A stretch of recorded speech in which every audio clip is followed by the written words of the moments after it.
Des rues désertes et des âmes enchaînées à la guerre. Nous sommes dans le quartier de Karmal Jasmati, dans l'est d'Alep. Ces images ont été prises il y a quelques jours. Le quartier de Karmal Jasmati est situé près de l'aéroport international de la deuxième ville de Syrie, convoité avec acharnement par le régime de Bachar al-Assad et les insurgés.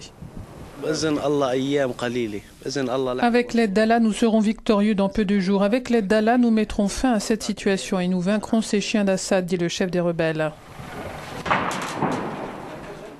Karmal Jasmati est le point central des combats menés par les rebelles de manière offensive. Ce chemin qu'ils empruntent va les conduire jusqu'à la ligne de front.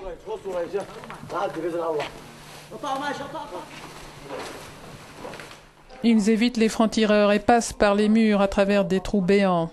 Il faut bien sûr faire tout son possible pour ne pas être vu par les soldats de Bachar al-Assad. Voici les murs derrière lesquels les rebelles tirent. Nous sommes près de l'aéroport international d'Alep, précise le chef des rebelles, concrètement à 20 mètres. Et avec l'aide d'Allah, nous le prendrons dans quelques jours, dans peu de jours, répète-t-il.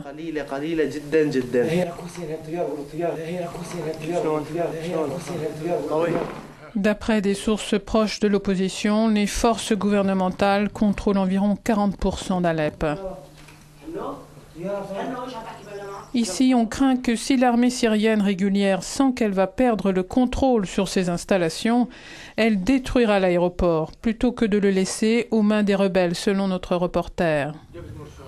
Mais, dit-il, cela ne fait pas peur aux combattants, dont le moral reste intact. Ici, on prie autant que l'on combat. On considère que la ligne de front à l'aéroport où nous nous trouvons est essentielle pour la victoire finale dans la bataille d'Alep, ajoute notre reporter.